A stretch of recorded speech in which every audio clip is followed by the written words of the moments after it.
by with a guest from the NPA. Over to you, Griselda. Thank you very much, Elvis. More reaction here from the North Gauteng High Court following the sentencing of Oscar Pistorius by Judge Thokozile Masipa, of course, 5 years there for a culpable homicide, as well as 3 years suspended for 5 years for the gun-related charge, of course, to the Tasha's incident where that gun was recklessly discharged. Chatting to me now is the spokesperson of the National Prosecuting Authority, Mr. Nathi Mncube.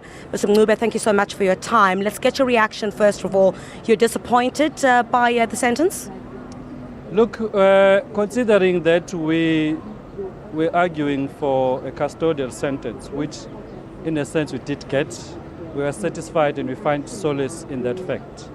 But as we have already stated before, that we were disappointed with the conviction on culpable homicide, and now that the sentence has been imposed, what is left for us to do is to go and study the law and study all the case law to see if, it will support us in the event that we make a decision to appeal the matter.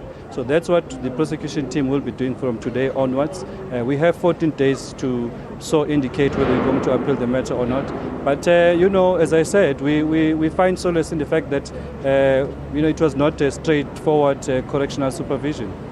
When the murder charge had been thrown out, certainly we saw Judge Thokozile Masipa point to the fact that there have been some inconsistencies in the testimonies of some of the state witnesses that were brought. For example, if we look at Darren Fresco and Samantha Taylor, who were in the same car with Oscar Pistorius when the alleged incident took place, when he's allegedly fired through the sunroof. That certainly must have been disappointing and quite a slap in the face of the National Prosecuting Authority. Not entirely. In each and every case that we take to court, we know that we're dealing with human beings. People are not going to state the facts exactly the same way as they happen.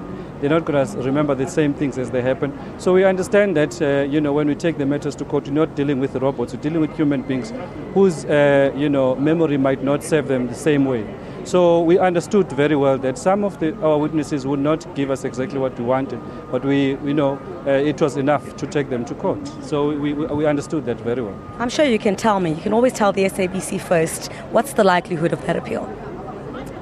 Well, there is an appetite. As I said, there is an appetite, but the appetite itself is not sufficient. Appetite versus hunger.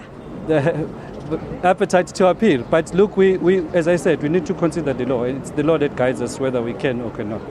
All right. Thank you very much for your time, Mr. Nathi Mncube, who is the spokesperson of the National Prosecuting Authority, telling the SABC that there certainly is an appetite, never mind the hunger for it, but certainly there is an appetite for an appeal in this matter. Of course, they have 14 days of which to consider that. Back to you in studio for now, Elvis. Thank you, Griselda.